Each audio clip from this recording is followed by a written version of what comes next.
In this tutorial, we'll look at how we can set up a case in which we simulate a rotating element in a two-dimensional domain. We do this using a feature in OpenFOAM called the Arbitrary Mesh Interface, and also the dynamic mesh capabilities of OpenFOAM. In order to do this, the steps are very simple. We need to run in order to run a 2D simulation, we first prepare a case which should be run with a solver which has dynamic mesh capability such as PimpleFoam. Then we construct a mesh which contains the rotating element and the AMI using the SnappyHexMesh utility, and finally run the simulation.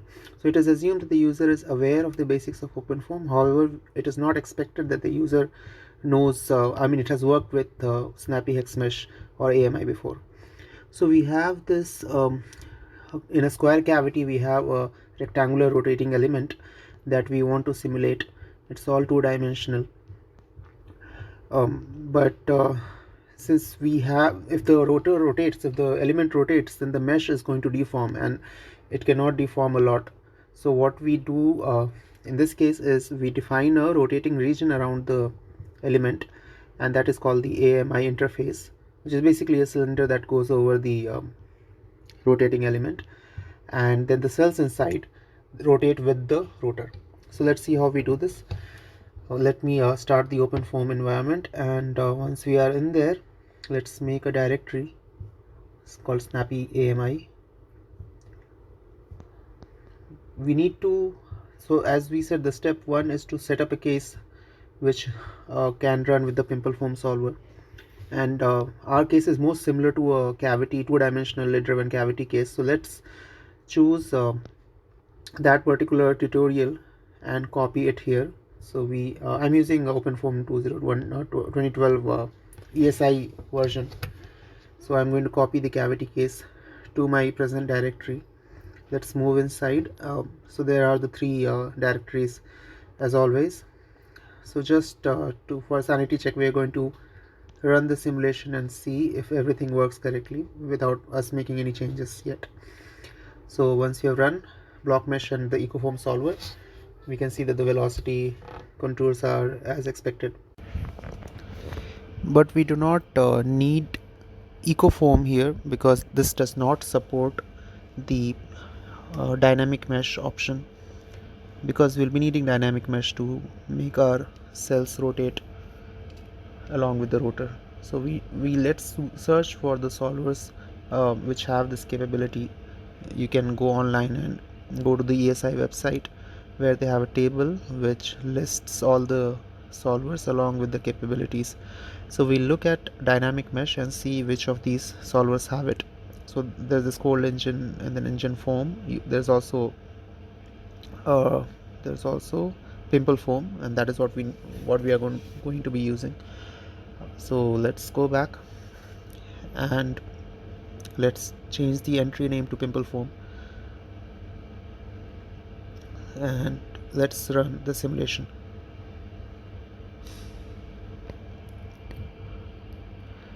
So when we run it, it crashes immediately because so there are these solver options in system called FV solution. There, when we look at the settings, we see there is no setting for pimple, it's only for piezo. So what we need to modify them so that we can add entries for pimple solver. One way to do that is first let's clear up the time directories of the previous simulation, which you can do using this command foam list times -rm.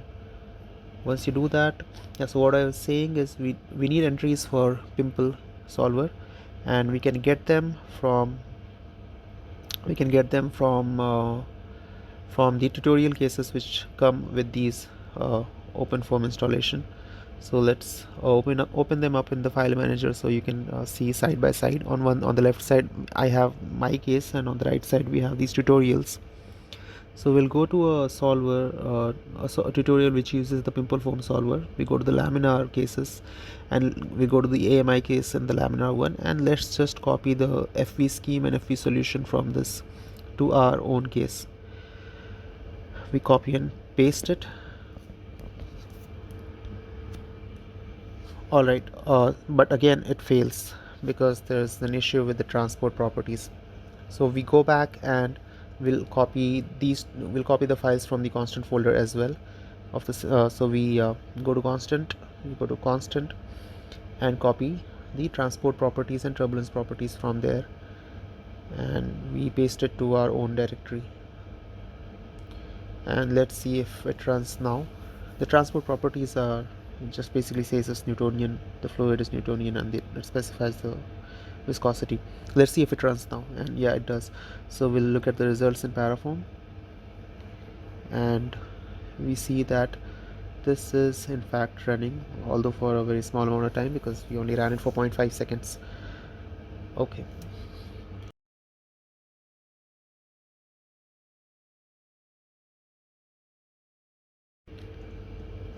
Let's clear up the time directories again using foam list times space -rm. That cleans up my case. Now that we know that we are able to make a case work with PimpleFOAM, let's create our mesh using the SnappyHexMesh. For that we create another directory called Snappy, and the SnappyHexMesh case directory only needs two folders, the constant and the system folder. So we'll just copy these two from our cavity case and paste it here. Once we do so, we need to add a few more files in order to set controls for the SnappyHexMesh utility. The way we do that is, we need these files. We need to paste these files in the system directory. Okay, there's this extra file that we don't really need, so I'm just going to get rid of this. So we have only the files that we do need. So we need another file called SnappyHexMesh dict that we'll get from the tutorial, or we can use this template that's available in the foam etc environment variable, the path that you see there. So we go there and we go to the templates directory in there, and inflow and outflow case, and within that, in the system directory, we see that there are these dictionaries which we need. So we'll just go ahead and copy the mesh quality dict and SnappyHexMesh dict. Let's open up the file manager in that directory itself, so that we can I can show you the files that I'm copying. So we take these two and paste it in our SnappyHexMesh case directory. So let's go to system and paste it there. So once we have it pasted, let's navigate back to that directory and navigate back to our mesh directory, and we'll go to system, and then we'll make the changes that we need in the SnappyMesh hex dict. So as you see, there are these three options that we have at the top. So castellated mesh. So SnappyHexMesh consists of three different processes. So we are only going to use the first two, and we are not going to be adding layers. If you want more details on SnappyHexMesh, you can look at other videos, or I'll be posting some in my channel as well in the future. But I will not be discussing the process in detail here, or the entries in detail here. So what we need here is to add we need to add geometries, and the geometries in our case is the rectangle in the center and the cylinder that demarcates the AMI interface. So we have these two geometries that we need to add. Usually people use STL files for the geometries, but since we have very simple shapes, these shapes are available in the OpenFOAM code itself. So we can search for analytical shapes and we end up in this place. So we just copy the lines that are needed to create a box geometry, we paste it here, and let's get rid of the lines that we do not need. So let's delete this one We also need a cylinder, so we can go back and search for the cylinder. Before that, let's just look at what these entries are. So we need to enter two values, min and max, which specify the min and max points of the rectangular box that we use. The other shape that we are going to be using is the cylinder, that also has three entries, 0.1 and 0.2 and radius. So the 0.1 and 2, they specify the ends of the axis, and the radius is the radius. So we again paste it here, and let's call this cylinder as cylinder AMI, because that is our arbitrary mesh interface. Once we have these two, we just need to modify their entries. We need to specify the correct appropriate values. So to look at that, first let's see the block mesh tick to look at the dimensions of our block mesh. So it is 1 and it is scaled by 0.1. So basically we have 0.1 in each. We have a box of 0.1 in the x and y. So the center of that is going to be 0.005, and if I have a box of dimension of 0.001, then this is what we have. I mean, this is a calculation that you can do on paper. So if you have a box in the center with your desired dimensions, you need to figure out what are the entries for its minimum and maximum point within that domain. So I'll leave that to you. This is simple to figure out. Similarly, for the cylinder, the axis passes through the center of the domain. So that's the center of the domain right there, and the z values should be such that the axis should go through the domain. So I enter minus 0.01 to 0.01, right? And the radius, let's choose it to be 0.03. Okay. So once we have this, what do we need? We need to refine surfaces. The surfaces, in our case, is the AMI interface and the surface around the box or the rotor. So we don't really need these values, which these entries which are for a CAD file. We are going to be replacing them. So we need to see what okay, we are not going to be refining regions, so I'll just get rid of the entry inside that. So in order to refine surfaces, these are the entries for adding layers, but we are not going to be using layers, so that's okay. We don't need to really understand that. So what we can do is we can go to these tutorials, and there's a case in PimpleFOAM which is AMI, which uses AMI, and it's quite similar to ours. It's in 3D though. It's a rotating fan in a room. We can go to its system directory and go to the SnappyHexMesh tick to look at the entries they have. So they too have a AMI interface, and they also have a rotating element, which is the fan. So that is the two things that we also need. Those are the two things that we need. So we're just going to copy those two entries, and we can paste them in our refinement surfaces dictionary entry. So let's go back to our dictionary, and we'll just paste it here.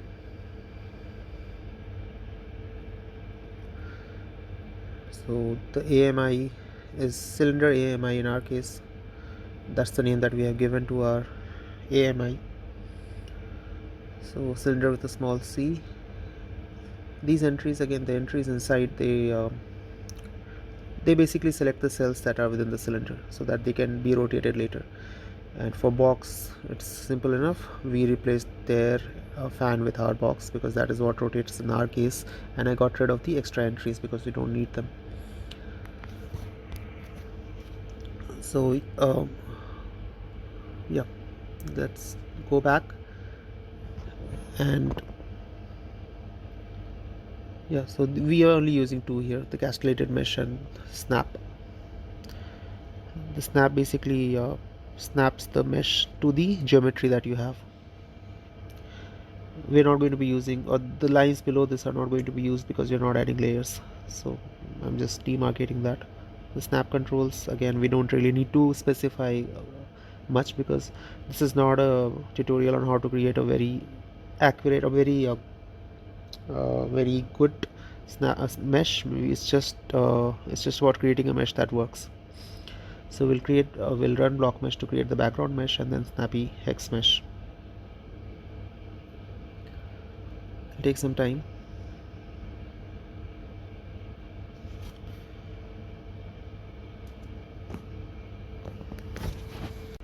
we are done. The mesh is created. We'll open it up in parafoam and see how it looks like when we visualize it with edges. This looks fine. This looks like a good mesh. It's been refined near the surfaces, but there's an issue. The issue is that there are 4 cells along the z direction, and in order to have a 2D simulation in OpenFOAM, you only need a single cell. We had a single cell when we wrote our block mesh dictionary, but because of the refinement uh, that happens in SnappyHexMesh, we have refinement in all the 3 directions. So the cells along z gets refined as well. All the cells along x, y and z, they all get refined, but we don't need the refinement along z. So there are ways to avoid that, or there are other ways to bypass that. You can use something called an extrude mesh, but we are again not going to be discussing that. What we'll do is take a simple easy way out. We are just going to remove the refinement, we're just going to remove it completely. So if there's no refinement, then whatever original number of cells that were there in the z direction, which was 1, it's going to remain 1 because there is no refinement. So we create block mesh, and then we SnappyHexMesh, we overwrite the mesh that we had before.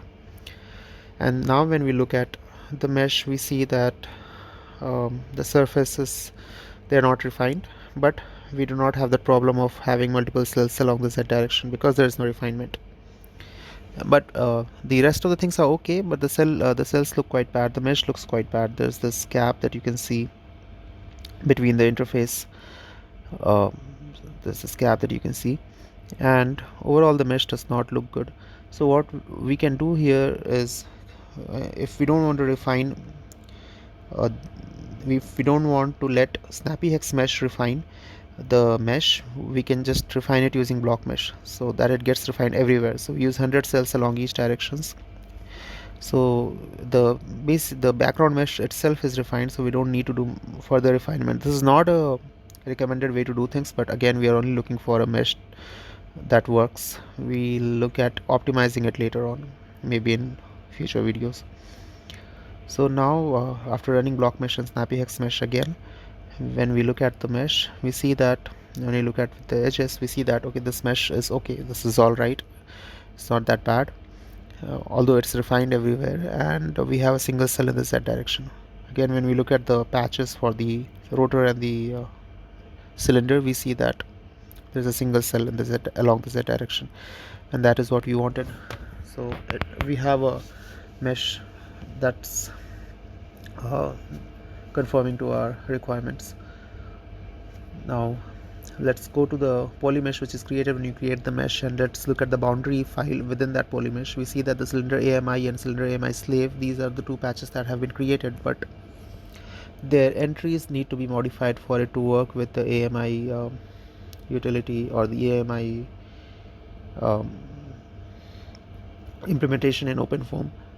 So we go back to the rotating fan in a room, and they have a file called create patch dict, which takes these patches that were created in the boundary file and it modifies them so that they work with AMI.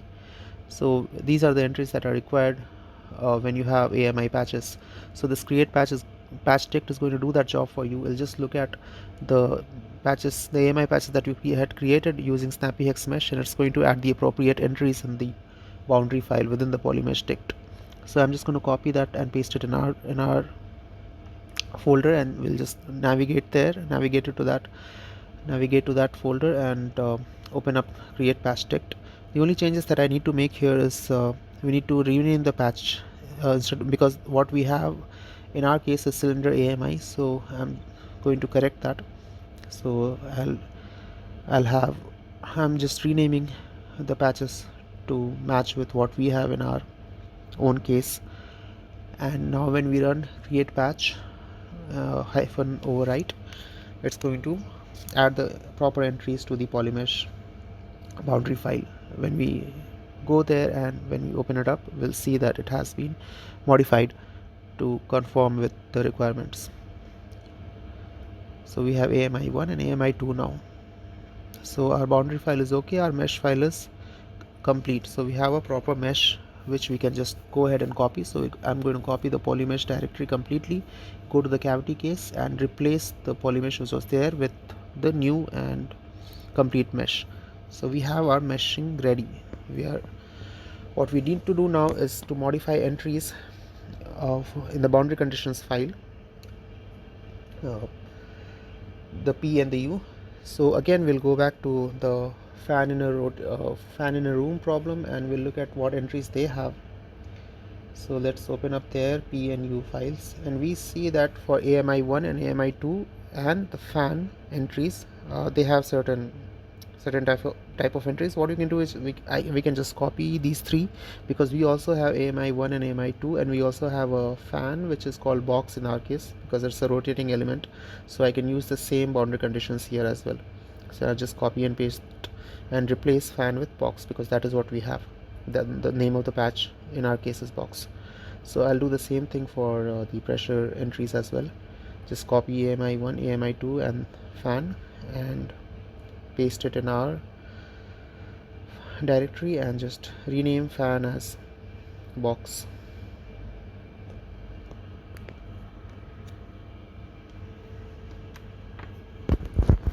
Alright, so this is done.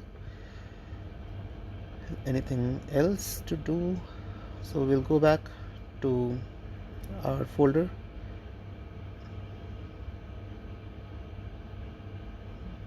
Once we are here, we'll just run.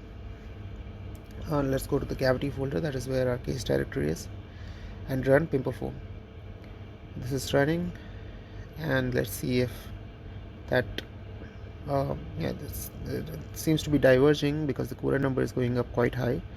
What we can do is we can reduce delta T. So let's reduce that to 0.001 and rerun and see 0.001 and rerun. This seems to work now, so let it end.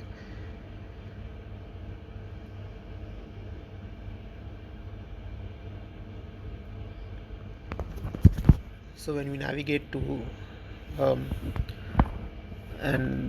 our case directory and open it up in ParaFOAM, let's visualize the results. Let's look at the contours of velocity.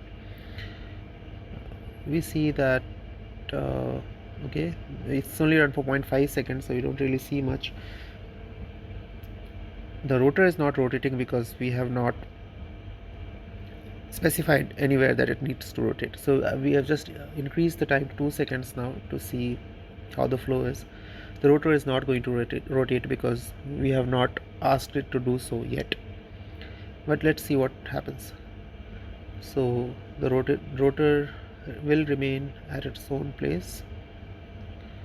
However, the velocity, because of the lid moving at the top, the fluid flow basically is going to interact with the rotor that's there at the center. So that happens, and that means our case is working fine, and we can go ahead with our next step. Next step is to add the dynamic mesh tick, which we are going to find in the rotating fan in a room.